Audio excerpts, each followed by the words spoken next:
My dad would walk with his girlfriend past our house hand in hand. What? Yes. Aibo. Yes. On arrival at the hospital, they had to do an emergency cesarean. And I was proclaimed dead for 3 minutes. And my baby came out blue. No. Yep. The gynecologist came back to the ward. She put her hand in my cesarean and pumped my heart with her own hand. But why did you leave Skeem Sam? Because I was pregnant. For 12? Uh-huh. So they never replaced you, No. never? You just left.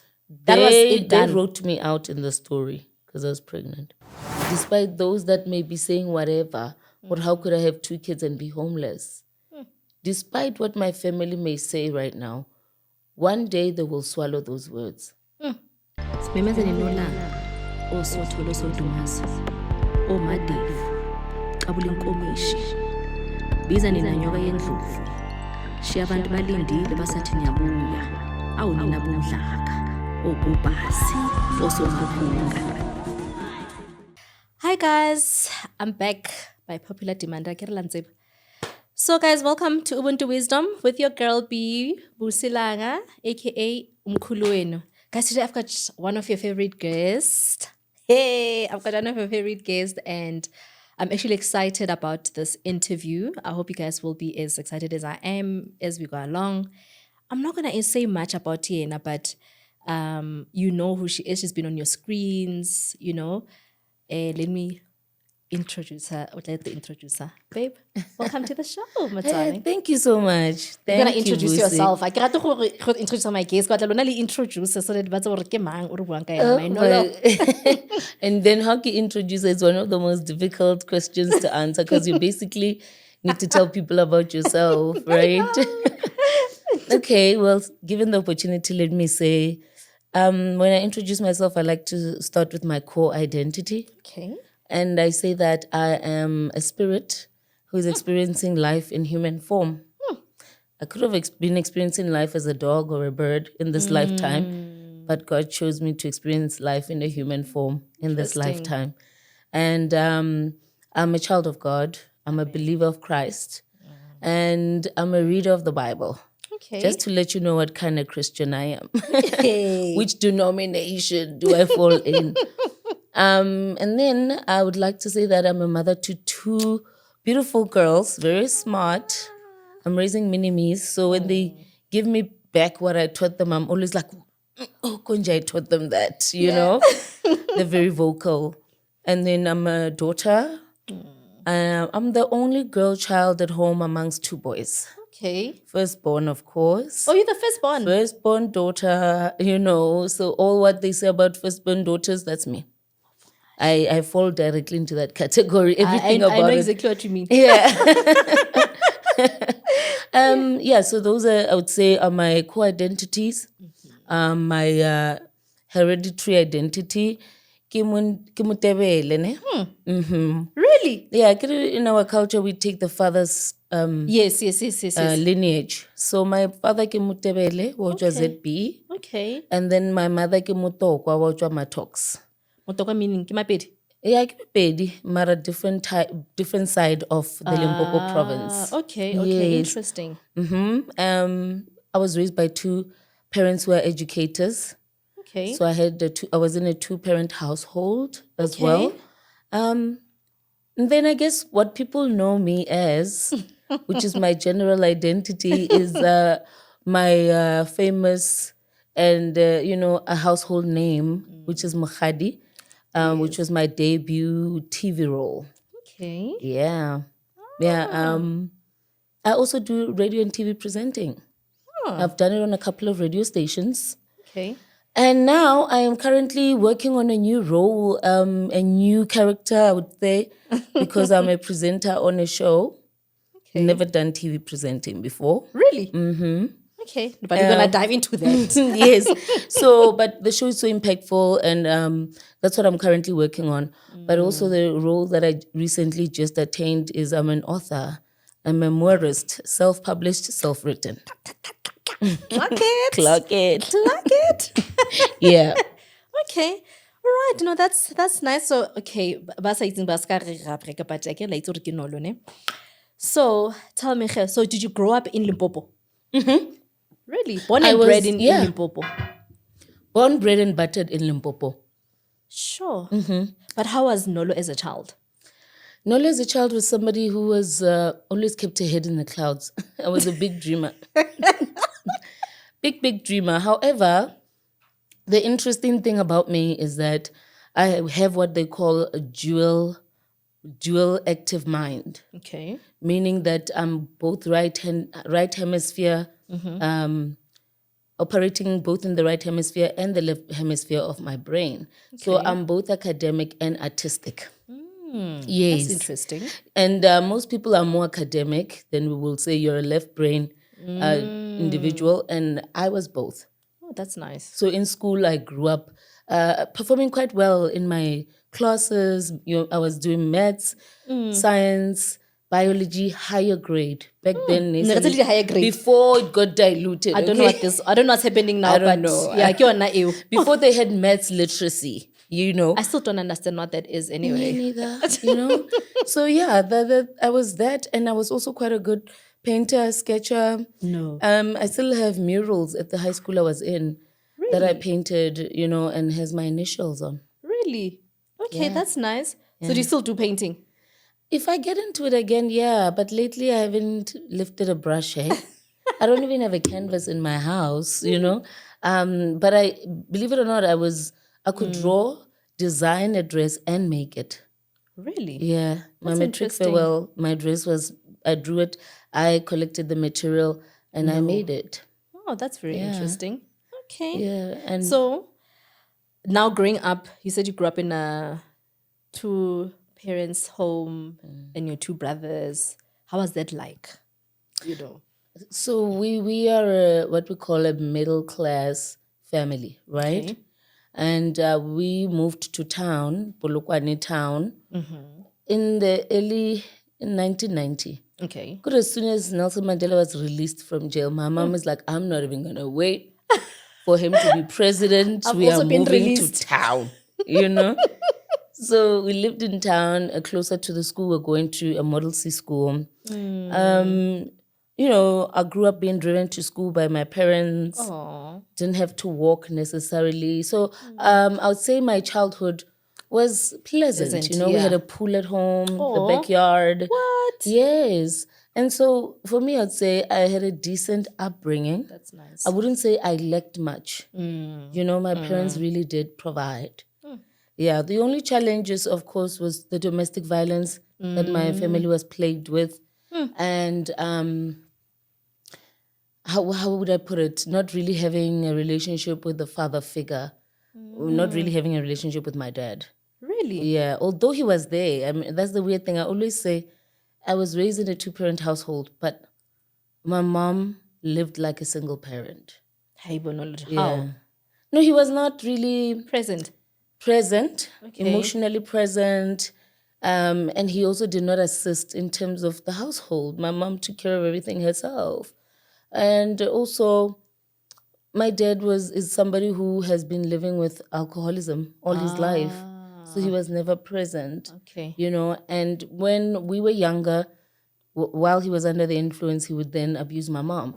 But as we grew older, we could stop him, and that's how it ended. Although he still continued to be verbally abusive, financially abusive, but my mom is one woman who literally is what, if you were to say, if you were to put a face on resilience, my mom is that woman. Yeah, I think she's the poster child of resilience, because she kept it going through. She kept us still together. Wow. And to this day, believe it or not, my parents are still married. Haibo. Pensioners. Really? And how are they now? They're the funniest thing. They're so funny because their arguments. I look at them because they're my dad is retired, my mom is close to being retired. Yeah. So they're old and their arguments would be so funny. And I look at them, I'm like, did they know they would grow old together to this extent, To me, they look like kids arguing now. But as much as you can't teach an old dog new tricks and as much as you can't choose your parents, I had to learn to love my dad despite his flaws, you know. What happened, you know, the toothpaste is out of the tube. Eish. That was your dad. You grew up with a dad that way, but he's still here. So how long are you going to be angry about what happened in the past? And how long are you going to hold animosity towards him? Because if you're going to stay angry and you don't forgive him because he never said sorry, you are killing yourself. You are carrying that heavy That's true. burden. And you'll always be that girl that's always saying, oh, my dad was dad never this. there for me. I decided to intentionally form a relationship with him in these elder days that he's living in, because you never know when he's going to leave. Sure, that's You know? powerful. Yeah. And I think what helped me was the conversation I once had with him. Or you know, Dad, I once needed you so bad in my life. You were not present. And what you don't understand is my failed relationships. I was about to actually get there, Jorge. Do you not think how you saw him being with your mom, how did that affect you, and also obviously pivot your own relationships as well, Intensely. growing up? Intensely, Busi, intensely. I didn't know it either until, you know, when I'm an adult. Only now that I'm an adult, I realized that not having a relationship with my dad, watching the marriage that was modeled in front of me growing up, made me look at marriage different, and it made me look at men different. And so my relationships wouldn't last long. Sure. I've got failed marriages, a failed marriage, failed relationships that were serious. And when I take accountability of how it fell apart, my flaw is that I'm disrespectful. They've all said the same thing. And if they all say the same thing to you and they don't know each other, you know? It means it's there. Yeah, so I can't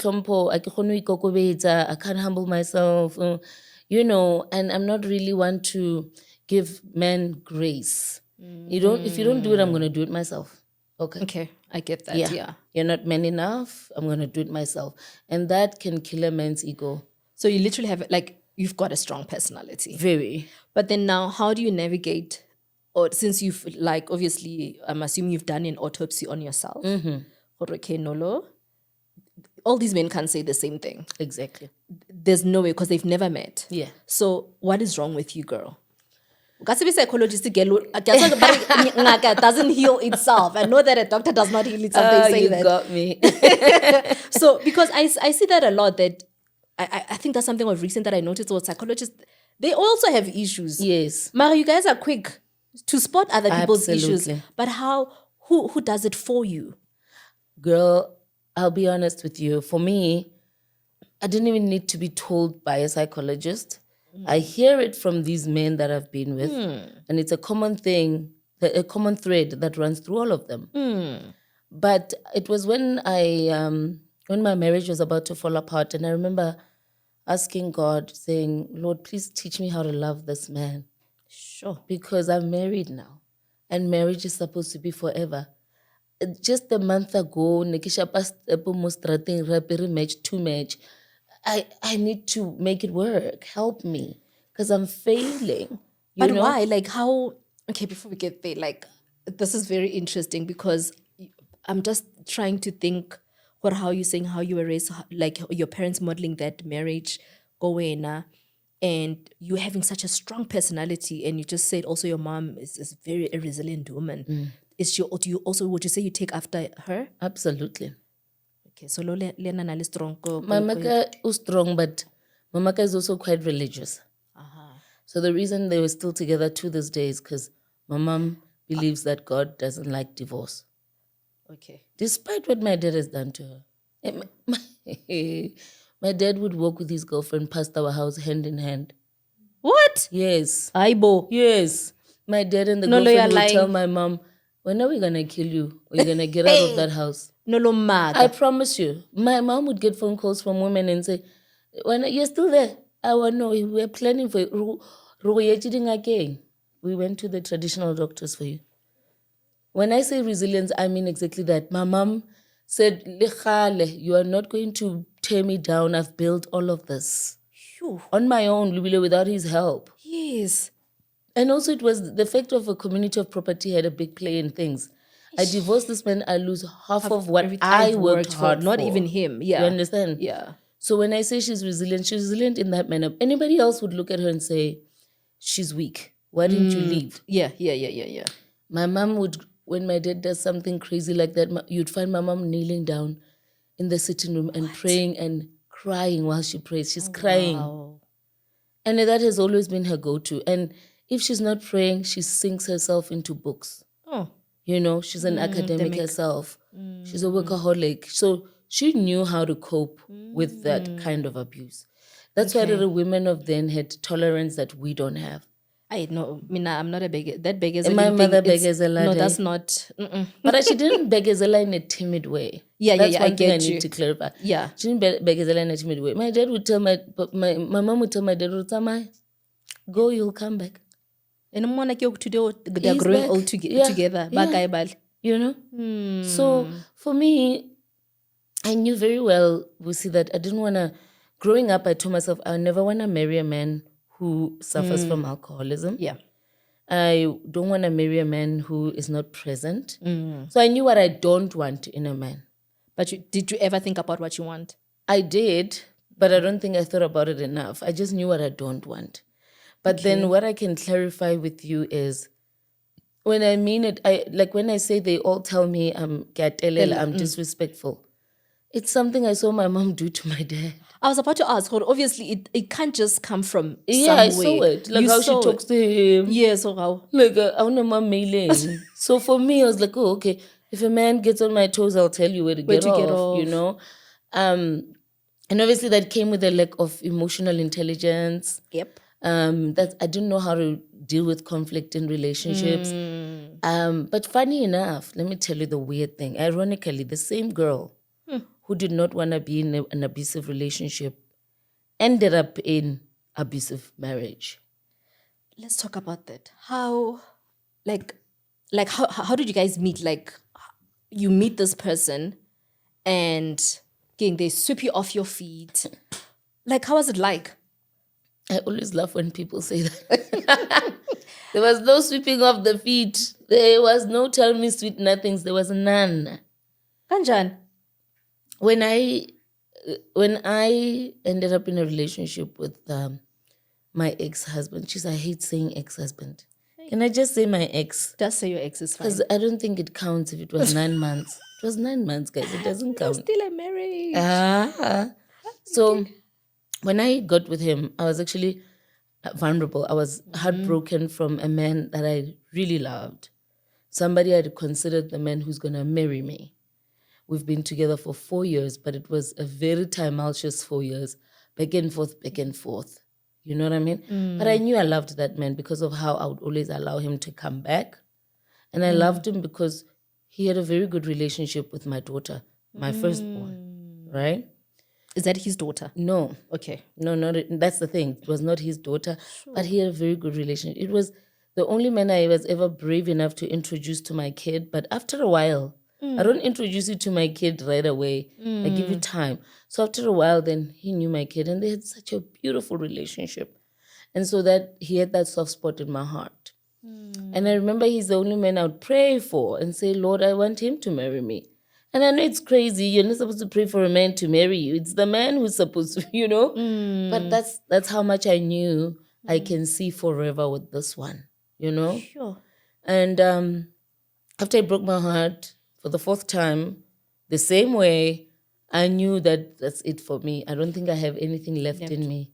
Do you think he loved you the way that you loved him? No. That's the thing. That's the hard pill I had to swallow. Or actually, this man doesn't love me the same way I love him. And people find that truth hard to accept. No matter what I've done, he will never love me the way I love him. Do you understand? And so when he left, I then ran to this new guy. Mind you, they know each other. So I ran to him knowing it's going to make that other guy jealous. And I'm heartbroken. I'm vulnerable. It's COVID. We are locked indoors together. One thing led to the other, and I fell pregnant. As soon as I fell pregnant, he's been chasing me for 4 years as well, by the way. The ex. The new guy, yeah. Yeah. So he's been chasing me. And I'm finally with him. He feels like a winner. Yes, she's finally mine. I've been she telling gave her she's in. going to be mine. That guy wasn't treating her well anyway. I can treat her better. I told him I'm not healed. I'm still heartbroken. You'll heal when you're with me. I'll heal your heart. Just don't run away. This time I got you and I want to keep you. And then I fell pregnant. And then he said, I'm going to marry you. Okay. Because I'm like, my mother's going to kill me. Second child out of wedlock. This is terrible. My mom is religious, remember? Second child out of wedlock. And Because this guy, I can understand. you know? Yeah. And then I don't know how he did it, but he finally found my mom's numbers in my phone, called my mom and told my mom he wants to marry me because he impregnated me. You have not told your mother? Yes, sir. No. I hadn't told my mom anything because now I'm still scared. It's How you just gonna 6 tell? weeks. I'm like, what am I going to do with this 6 weeks? Now tell your mom. I'm like, I can't talk to her yet. He found my mom's numbers. Called my mom. Told my mom, I meet somtanako. Gamalam lo. Engifuna ukumshada. Girl. I don't know his home. I've never met his parents. I don't know anything about him. I just know where he works. That's it. Yes. Aibo. Ashem. And the guy followed through. He followed through. I remember the day they came. Bazokipa Malobola. I was praying that they have problem with the car, so they don't make it. I don't mean to laugh. When I really didn't want that marriage. Because you didn't love him. I knew I didn't. You know, but how do you tell somebody who's excited you're going to have his baby and he's marrying you? To him, he's won. He's won. He's got that girl. You know? How do I tell him, no, I don't want to marry you because I don't love you? That's why I said I used to pray that God teach me how to love this man. I'm already in Genile. You know? So, unfortunately, because he noticed over time that I really don't love him like I loved the other guy. He knew how I loved the other guy. Like I said, they know each other, you know. So over time he could see I'm turned the same way. And I guess that maybe made him angry. And instead of dealing with it the right way, he resorted to being violent. Sure. Yeah. And then he just became a violent individual. And that's when I realized I married a man just like my father, because he was also riddled with alcoholism. No. Yeah.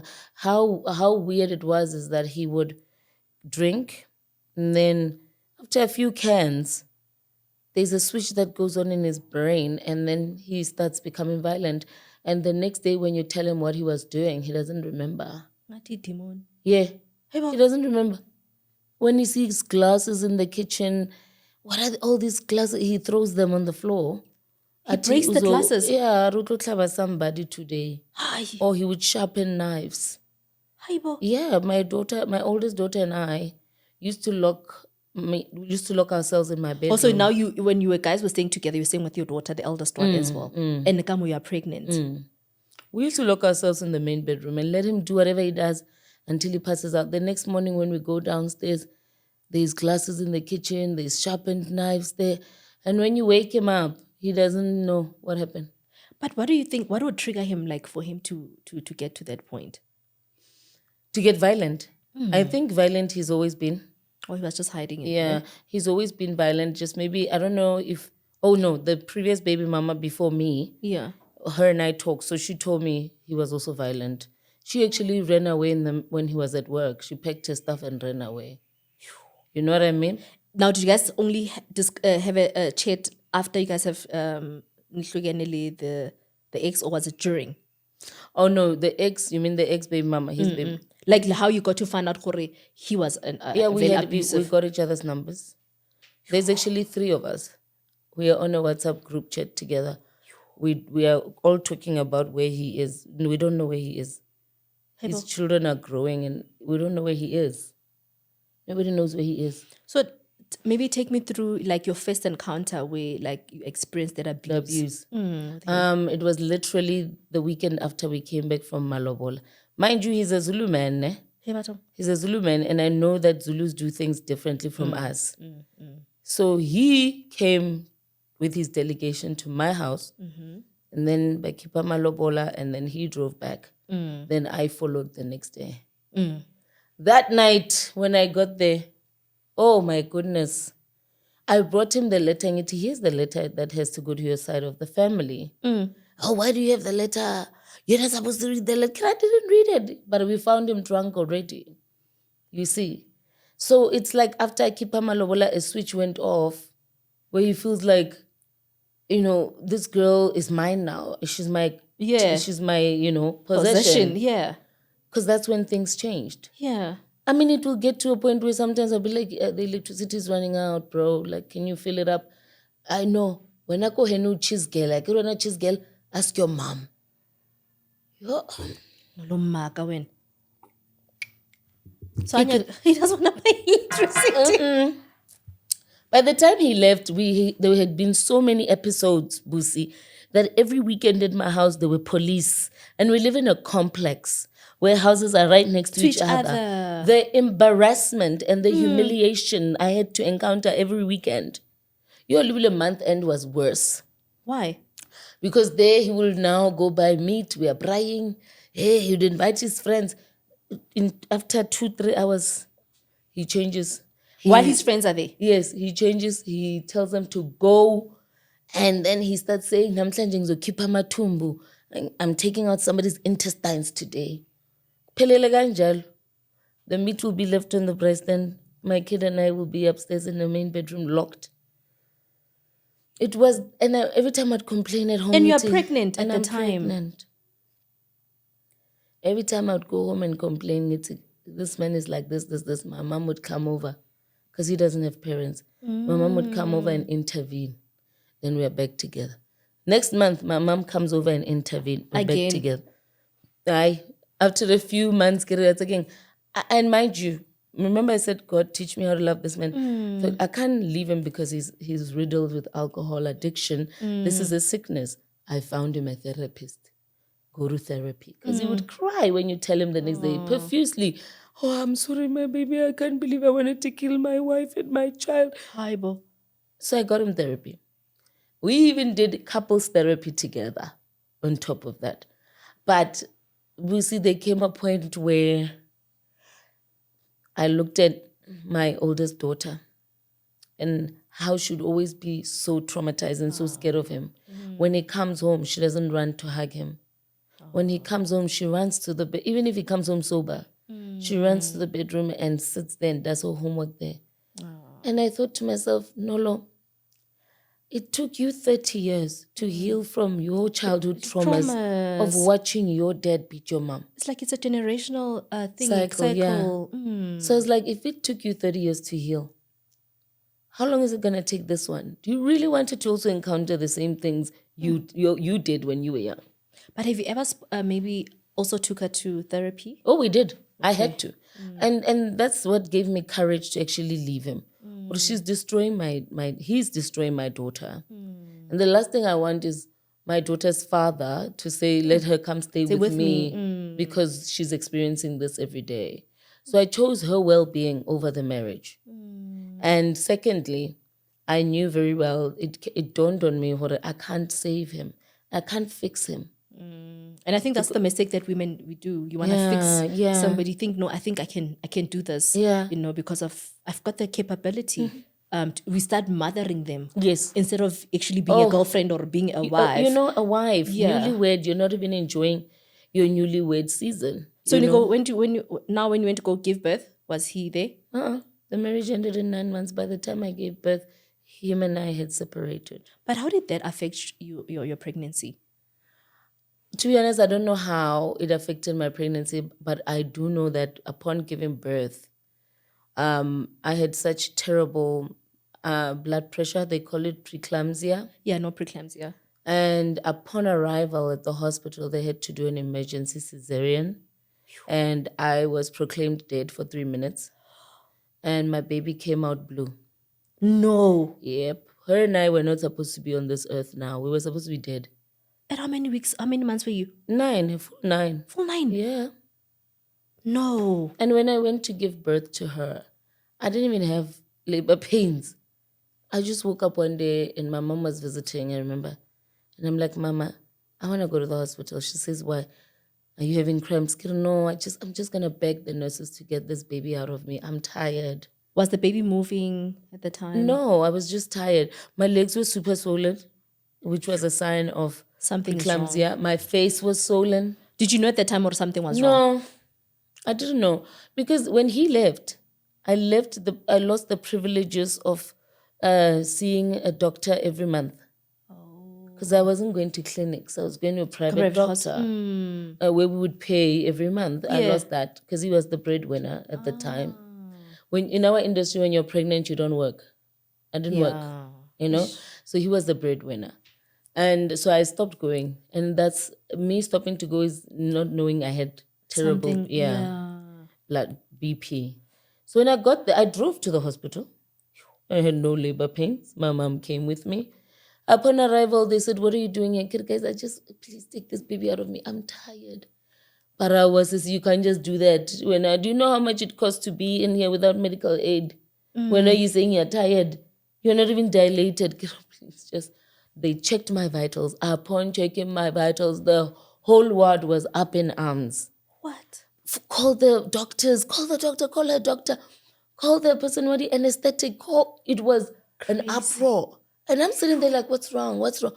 But your heartbeat, your heart is so fast. It's beating so fast. Your BP is so high. You are literally going to have a stroke right now. No. Rushed me to the hospital. To the theater. By the time I laid flat on that bed, I blacked out. And apparently I was out for three minutes. 3 minutes? Yeah. How did they bring you back? Ooh, that's another story. Like, I'm just so curious. That's 3 minutes. And my baby was a stillborn. The baby was blue. She had no oxygen. Where's the baby? Oh, if I show you the baby, you won't believe that's who we're talking about. Really? You're so smart beyond her age. So clever, so beautiful. So she's developing well. There's nothing wrong with her. Okay, thank God. Thank God. So how did they bring you back to life? I want to hear how on earth they brought you to life after being dead for 3 minutes. Yeah. So my gynecologist ran to my mom because she was in the same ward to tell my mom, we've lost your daughter. My mom is like, no, you did not lose my daughter. Go wake her up. My mom started praying in tongues in that ward, calling on the name of Jesus in that ward, called my aunt, get up, let's pray for Nolobari Ush. That doctor went back. They tried to do the electric thing. Did not work. Let me tell you what she said to me. Dr. Roxanne put her hand in the cesarean. Your mother? Your mother's hand? No, mine. Hers. Yeah. The gynecologist came back to the ward. She put her hand in my cesarean and pumped my heart with her own hand. To this day, I really honor that woman. And it's an unprecedented thing to do in hospitals, by the way. I remember she said to me, when you'll make me lose my job and my license. She did that, and that's how I came back. She pumped your heart. Oh, God bless her. With her bare hands. Because she was on top of me at some point, but she was trying to do CPR. She really did everything she could. And now the doctor, the pediatrician who took the baby, cleaning the baby, saw the gynecologist, the doctor, my doctor, the gynecologist, trying to get me up. And she also did CPR or a newborn baby. So because of that, my daughter and I stayed in hospital for a month. So then the baby cried and... But she was on all types of tubes and in the incubator. Like, I couldn't even see her face properly because she was bandaged, So I only met her 3 days after giving birth to her. That's when I first met her. Oh, God bless you guys. I'm sorry, you must be grateful for the gift of life. They still call us miracle children there at that hospital. Because everything it defies science, you know what I mean? Everything that took place that day defies science. Everything that took place that day is supernatural. It just goes to show that the power of God, like it goes even over beyond like what you're saying, science and everything. Everything, if there is not time, it's not time. If people say no, she's done. Yeah. God says no, not this is Not my child. time. It's not time. And yet. that's exactly what I kept on hearing. Maybe it was the Holy Spirit speaking to me. It's not your time. You still have work because you could to have do. that. You know what I mean? Yeah. Yo. But how has that been like? Didn't you suffer from postnatal depression?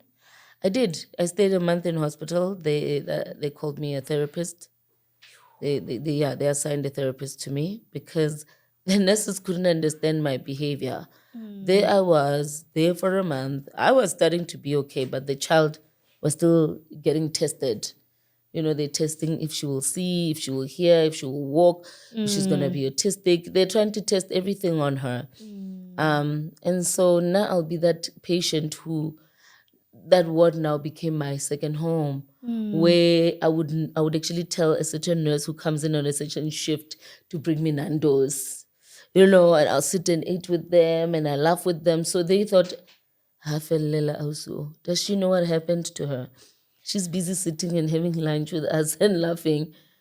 When are you dead? So they thought I'm not okay, and they called a therapist. And Vela was not okay because I'm not registering what happened to me.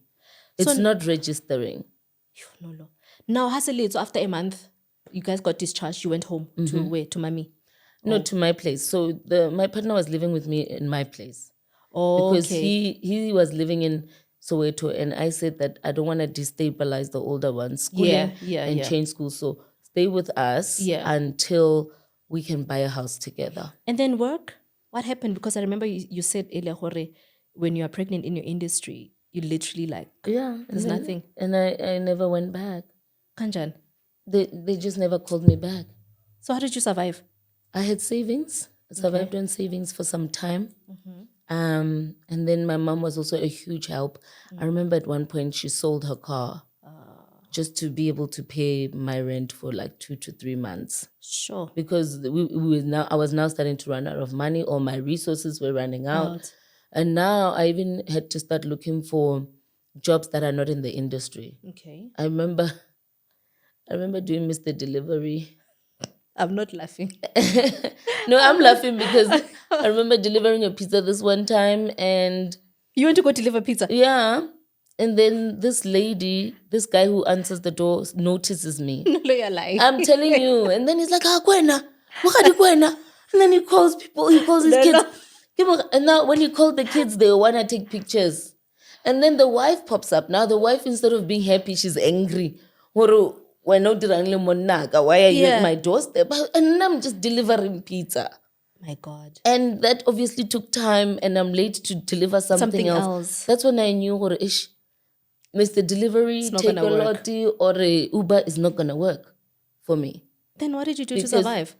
I then got small gigs. Like my mother just tried to hook me up with people that she knows, from jobs that she used to have. One important gig was when I was selling books from a book company, selling it at schools. Textbooks and stuff. Yeah. So those are the few things that I did. Once in a while, I'd get a gig where I'm emceeing and they pay me a good 30K, and I'd just make sure I stretch it. So I had to learn how to stretch. But it's difficult because I also had a newborn, and newborns are demanding, That's what I'm asking. How on earth did you survive? I remember one day we really did not have money and nappies are running out, and I disguised myself to the max, I wore a big wig, I wore glasses, I wore a cap, I wore something that zipped up till here. Yeah. And I walked to Kobo, my friend, the spaza shops. Yeah. Which is far from the suburb we live in. Yeah. So on the other side, but I walked there just to buy nappies in singles. The ones they sell in singles. Yeah, I get it. Buy nappies in singles, tin fishing, and I go back to my place, cook something for the older one to eat, and we have diapers. It was hard. Oh, it was hard. It was so hard. I mean, I would get friends who now no longer wanted to answer my call because Nolo is probably going to ask me for money. So you're exhausted now. Yeah. But how did that make you feel at that point? Oh, I hate feeling powerless. That's the one feeling that leads me to depression. Feeling powerless and useless. And when you're a mom, it hurts more because you're looking at your children and you're like, I made these, but I can't provide for them. It's like you're failing them. Yeah. So it used to leave me so depressed. And sometimes I wouldn't even be able to sleep at night.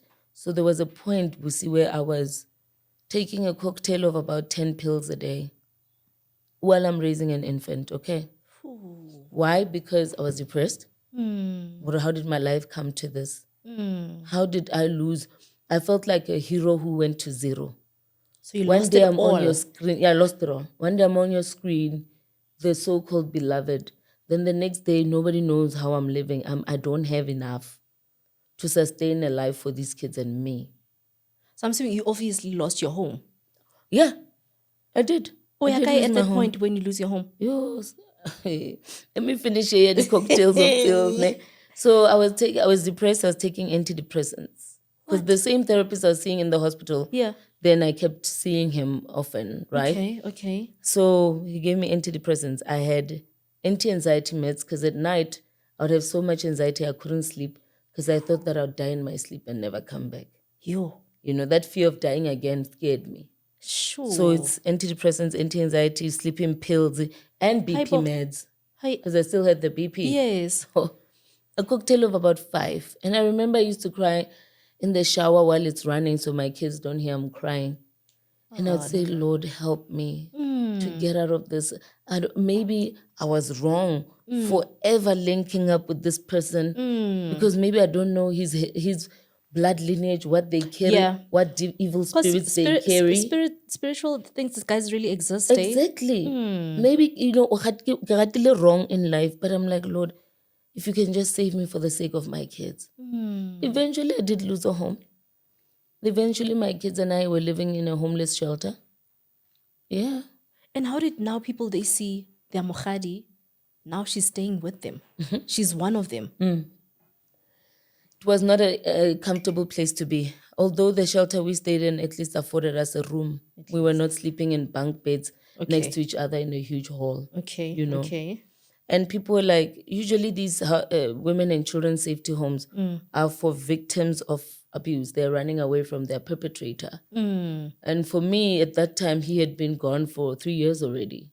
Really? Yeah. So how I got in is the lady who was running the safety home we ran to was one of the ladies who used to come and deal with the issues every weekend. Yes. So she knows me from what I used to deal with. And she said, I know her. And although she's not running away from a perpetrator, they just don't have a place to say she can come. Is it now the time when you, like you were trying to reach out to the public now to for help? At what point, like, how did that, like, when you felt, maybe let me just reach out to the public? And so I wasn't necessarily reaching out for help. I reached out for work. I didn't ask anybody for donations. I said, guys, I'm not asking for donations. I'm just asking for work because maybe people think I'm working. Maybe other production houses think I'm working. You know? Sure. So I had to specify, I need work, guys. Whatever work there is, I need work. Industrial is cruel, hey? It's very cruel. You don't even have a pension fund to fall on to. We don't have an employment fund. We don't have. When they say the job is done today, it's done today. You're not even given a notice. But why did you leave Skeem Sam? Because I was pregnant. For 12? Uh-huh. So they never replaced you, No. You just left. That was it done. They wrote me out in the story because I was pregnant. Do you think it was a way of them really not wanting you back, or? Yes. Hey, bo. No, I fell pregnant. Yes. And so falling pregnant was not in their plans. Oh. For the character. For the character. Yeah. Oof.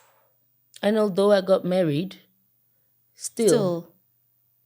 So now this is Nolo today. You are bouncing back by the grace of God to show that He's great, and we are now seeing you back on the screens, which is good. God has plugged it. Absolutely. I mean, the job I have now is the job that I was given while staying at the shelter with my kids, and that's how we got out. I mean, it's not nice to share a kitchen and a bathroom with strangers, okay? Especially when you're not used to it. So it was tough on my kids than it was tough on me.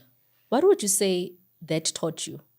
What do you think if because I picked up that you're saying you're a Christian. Yeah. If you listened, what did the Spirit say? Why were God was He taking you through that?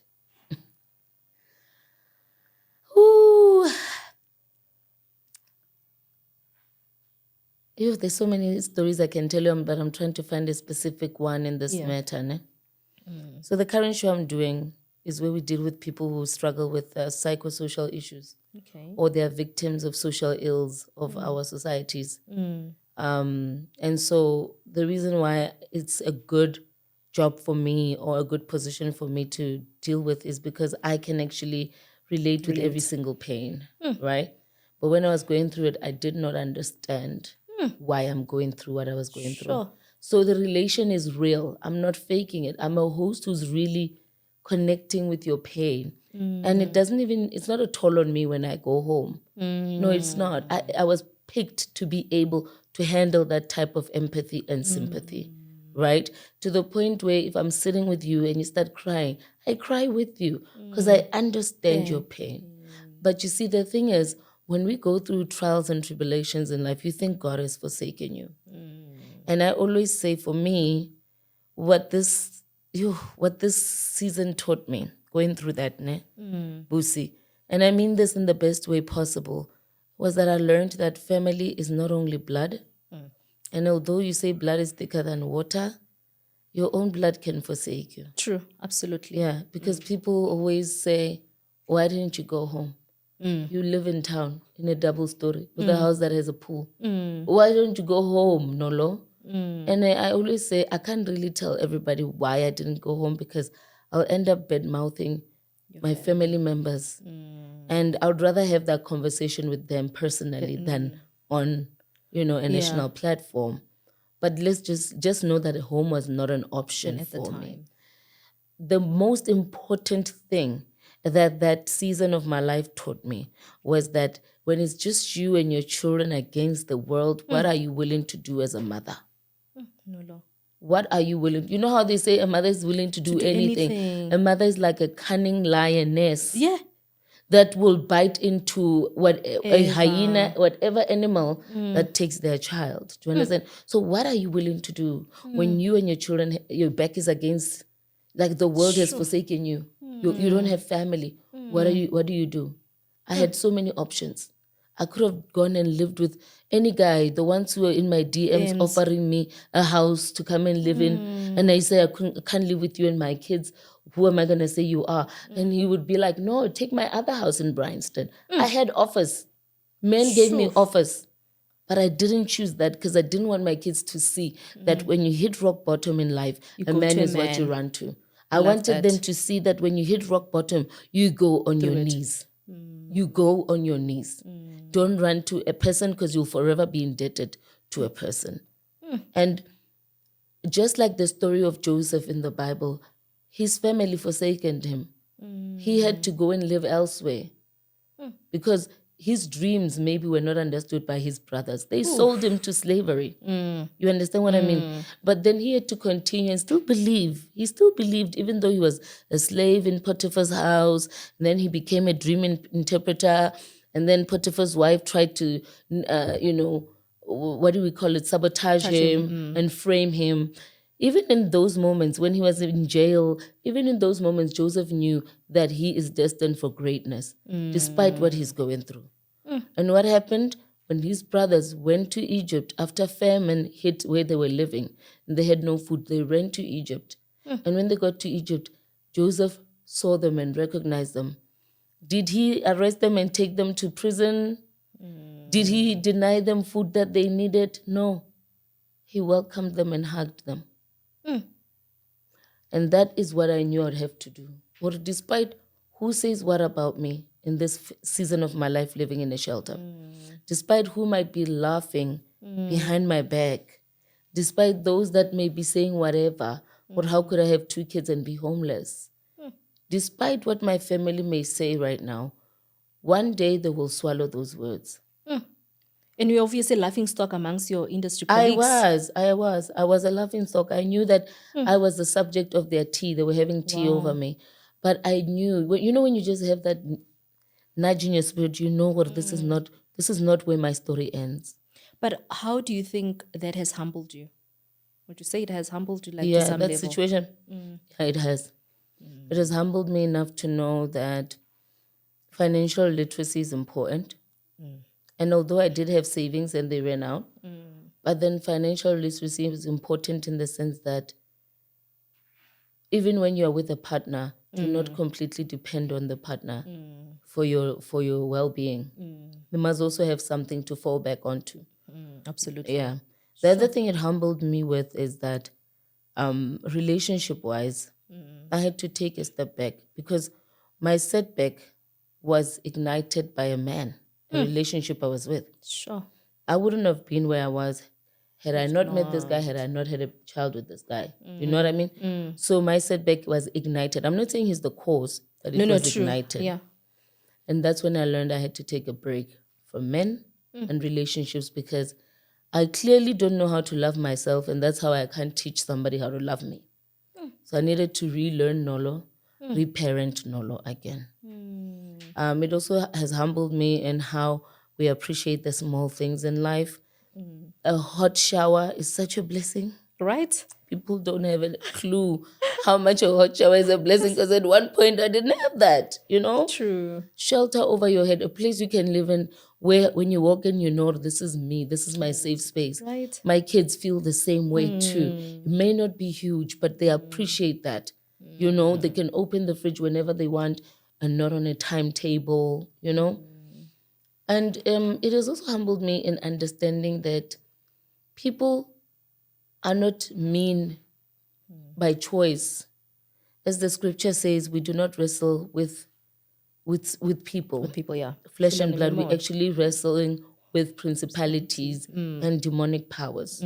So you must understand there's something influencing this individual to treat you that way. And so do not look at them, whatever they project towards you.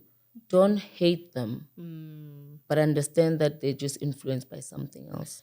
So now, I know you've got a book. Yes. So it's already published out there. How is it doing? Actually, people have been asking me for copies because the first batch has run out.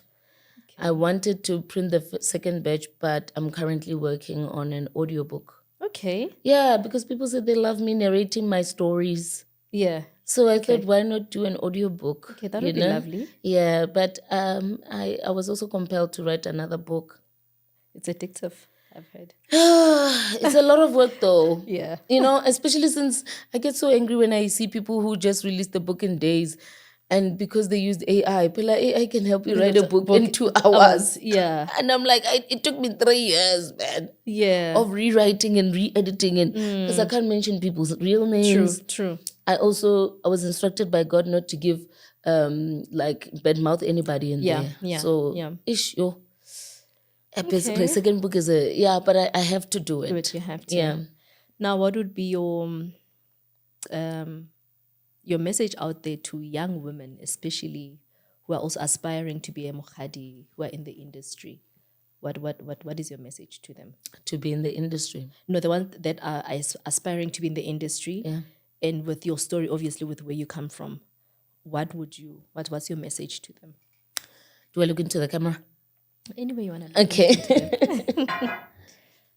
I think my message to you is to know that you've got the capacity to live the life you want to live and do what you want to do without the assistance of a man. I really need to stress that out because today I pat myself on the back knowing that I bounced back without any man saying I assisted you, without any man saying I opened my legs. And so I want you to know that you are capable to do that without a man. A man will be a bonus. We as women were never, ever created to chase. No. We were just created to respect the man. The man will do the chasing. Another thing I want to let you know is do not fall under the pressure of instant gratification. We live in an era where people want to be big the next day. They start today, they want to be big the next day. They want to make it the next day. They want to say, Mama, I made it the next day. Don't fall under the pressure of seeing your peers buying houses, driving big cars, and you're thinking, when is your turn? Your journey of life is different. You were created different. And your season of shining will come. Your turn will come. And do not look at what is glittering as gold because not all gold glitters, eh?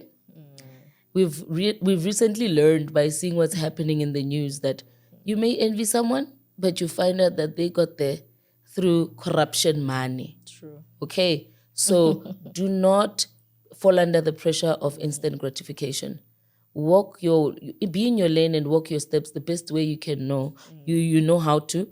What I'm trying to say is walk at your own pace. That's what I'm trying to say. And for those who are interested in getting into the industry, please know your why. Know your why. Why do you want to do it? And make sure that you know who you are. Because in this industry, when you enter not knowing who you are, they will tell you who you are. And you will be that person. Sure. So be sure first about who you are, your beliefs, what you stand on, your spiritual backbone, because a man who doesn't believe in something will fall for anything. Sure. All right. And I think that's what I want to let them know. Sure, that was powerful. Yes, sis. So now, you just gave me goosebumps. So what can we expect from Nolo? You know, Nolo is one individual. You know what? This is actually going to be an awesome year for me. I love that. As I mentioned, the TV show that I work on is called Bay As I Am. It is every Wednesday on SABC 1 at 9 p.m. 9 p.m. Okay. And then it repeats on Tuesdays at 2 p.m. Okay. And this is a show that I feel everybody should watch it. It's not a specific niche. Okay. It's not only for the youth. Okay. Because we deal with individuals of all races, all walks of life. And like I said, we're trying to heal a nation one episode at a time. Okay. We don't just want to come and listen to the challenges you're facing at home. We want to actually leave you with solutions and tools on how to move forward. We deal with grief. We deal with maybe unemployment. We deal with children who are addicts in their home and they need help for that child. We deal with parents who are not treating their children properly. We deal with sibling rivalry. We deal with any psychological issues. Maybe somebody went from depression to being an addict and the family is calling us to come and assist this person. You know, so we deal with victims of rape as well. Victims who've been assaulted, you know. We deal with the boy child who's neglected and overlooked as well. You know, so we do a lot. We do a lot, but in the aim of trying to help you to start a healing journey. We do that specifically because we live in a society today that is broken. Too much. And that is why there's so many social ills. So if we live in a broken society, we do not need to return to we do not need to raise a broken nation. True. And it all starts with healing. If we heal, our tomorrow is not going to look so broken. It will be better. One home at a time. Yeah, one home at a time, one episode at a time. Okay. And then actually just a few days ago, my foundation is officially registered. Okay, nice. And the work I'm going to do with that foundation is something that has been close to my heart for a long time. Okay. I'm so happy. I'm very happy about that one. And like I said, the book will be an audio book. Okay. And probably an ebook as well for those who want to buy who are outside of South Africa. Yeah. Okay. So I've been getting a lot of Africans looking for that book. Nice. Okay. And the second one is also on its way. Nice. So where do people find you? On my social media platforms. So on Instagram, it's Pebetsi Matlaila, one word. Okay. On TikTok, it's Nolo Matlaila because somebody already took Pebetsi Matlaila. It's Nolo Matlaila. Okay. On X, I'm also Nolo Matlaila. On Facebook, it's Pebetsi Nolo Matlaila. Yeah. One last question that I like to ask my guests. Yes. How would you like to be remembered? Oof. Must I answer that in one word? Must it be one word? It doesn't have to be too long. Okay. It's just short. I want people to remember me as a phoenix. No matter how many times I have fallen, I always rise from the ashes. Washa. Yeah. I like that. Guys, you heard her. Your Mukhadi, no, actually, Nolo. She has rewritten a lot. And I hope you guys learned a lot from today's episode. And she shared her journey, where she comes from. We live in a society where women are being killed every day, missing a lot. They suffer through the hands of the people that they trust. and even our own families, guys, that we say that are our safest space, but we still can't run to those people. And I hope, guys, you took a lot from today's episode, because it was so, so, so, so important what she shared with us.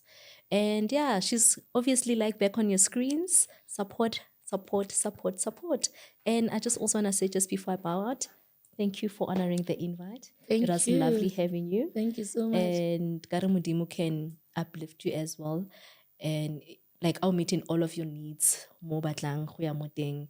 And everything must be a success. Your kids, every single thing, that we wish you well. And yeah, we want to see more of you, obviously.